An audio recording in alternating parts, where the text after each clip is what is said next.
Well, good morning. Welcome to today's edition of the Wellness Homesteader. So today I'm just doing some odds and ends chores, and I'm trying to get better about planning ahead for meals.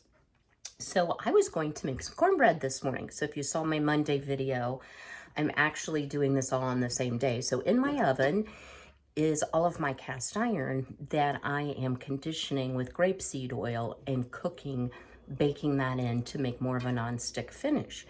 So I still wanted something cornbread-ish, and I thought, I have a huge pot over here of vegetable soup going that will feed me for the next few days. I don't mind monotony, and yes, I eat the same things over and over, and it's also really good to freeze. So I got out my bread book, and I have my pumpkin holding it open. So I've shared this with you before. It's the Bread Machine Cookbook, over 300 recipes. But this is one that I've never made before. So it's cornmeal honey bread. So I thought, you know what? I also still have some of the whey protein from making my cottage cheese. And you can see it's a little cloudy because I do have some milk solids in there. So the next time I make cottage cheese, I may put a little more vinegar in to try to extract more of those milk solids. So this recipe calls for 1.5 cups of water. I'm using whey protein. So this will help it to just have a really good flavor. Plus it does add some protein. To that, we're going to add, and I'm going to give a shout out to my girl, Mary Beth, one of my dear friends. She's, we're all getting to the age in my group of friends, pardon me, where, we've lost parents, and I never had the privilege of meeting her mother. But when they kind of did an estate sale, I did get a few pieces from her mother, and the butter dish is one of them. And I consider it one of my cherished possessions. And I think of her mother, who I never met, quite often. So I'm going to put in 2 tablespoons of butter. Super simple. And now the last liquid. So in a bread machine, oh goodness, you always have to put your liquids in first. So as promised, I'm going to share with you, I've been having a little bit of a lupus flare up for, well, this is day 3, but I'm definitely better today. So that's why I have bags under my eyes and my hands are giving me fits with pain. So my son bought me the coolest thing, and it actually mounts underneath the counter here, and it has teeth on it. And you can open even the tiniest jar, like it will open like a nail polish jar. So he bought that for me because I used to have to wait, bless his heart, until he came home for a visit, and then I would have him like open every jar that I had not been able to get open. So we are going to use our liquid fill line on our OXO measuring cup to put in 1/4 cup of honey. And yes, I did go ahead and spray this with a little vegetable spray. So we'll dump that in. I do this every time. I never have my utensils out for you guys, but I'm trying. I'm trying. The YouTube world and real cooking are 2 different things I've learned. Okay. So to all of those liquids, we're going to start adding our flours. This is the, if you watched my Piper Orchard video, this is the raw honey from the local orchard. And I had said at the time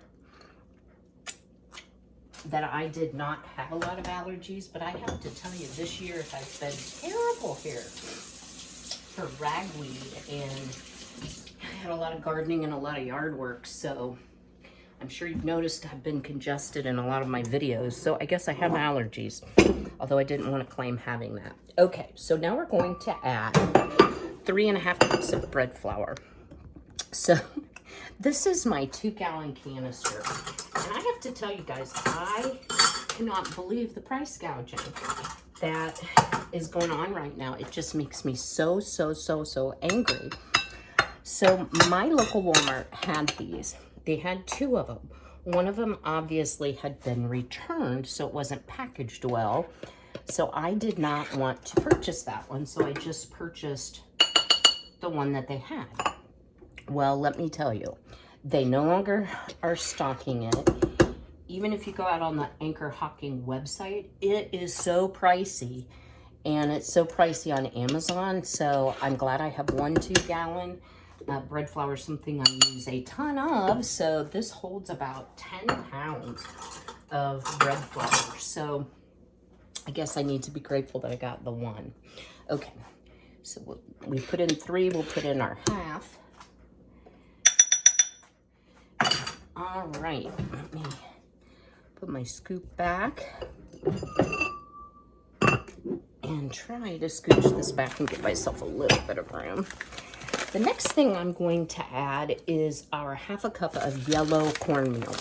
So I live not in this town, but nearby Clifton Mill, which is a very famous state park and gorge. But the reason they're famous, and you may have seen them even on television, is they do an unbelievable light display at Christmas time that draws people from all over the state to see it. So beautiful yellow stone ground cornmeal, and it is still an operating mill, and you can take tours. It's been there since 1802. And I keep my cornmeal in the refrigerator because it's not something I use often like I do my bread flour. So set that aside. The next thing is a 1/2 cup of dry buttermilk powder. So this is the Seiko Pantry cultured buttermilk blend. I have never seen any other brand, ooh, boy, that got a little hard, than, excuse me, than this one.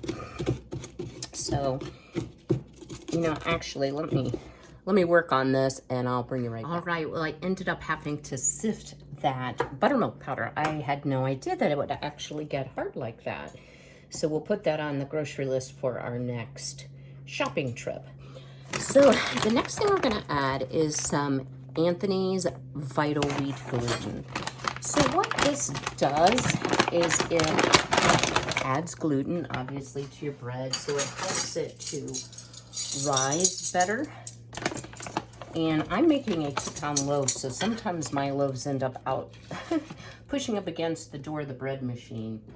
So it calls for 1 tablespoon plus 2 teaspoons.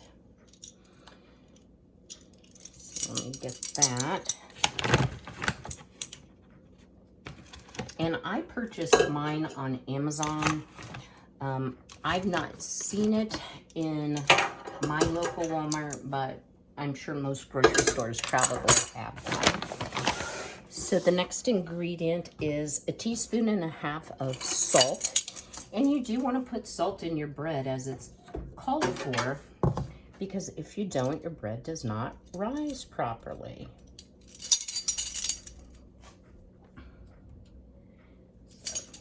That might have been a little generous, but that's okay. And then the final ingredient is 2.5 teaspoons SAF yeast or SAF yeast, or a tablespoon of bread machine yeast. And this is what I have open, so this is what I'm going to use. And most bread machines say add it into the center of your machine. So I'm just going to turn this on, let it make me some bread while my vegetable soup cooks and my skillets finish getting their beautiful new glaze on them, and then I'll bring you back to show you what the bread looks like. Well, our cornbread honey loaf is out of the bread machine. Sometimes if there's an ingredient stuck on the side, you'll get a little funky place on it, but it certainly doesn't affect the taste. This bread has a little sink in the middle. It did not rise like bread usually does in the bread machine. I'm wondering that because I used the liquid whey from my cottage cheese, if there were too many milk solids. So the reason that you don't generally use milk in a yeast bread is because the enzymes in the milk can destroy the activity of the yeast. But let's go ahead and cut this because it smells absolutely amazing, and who cares about the dip in the middle?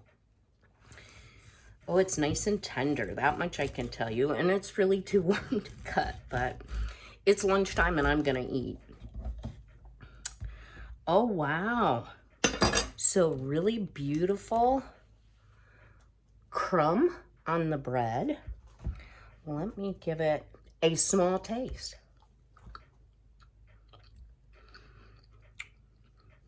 Surprising with only half a cup of yellow cornmeal.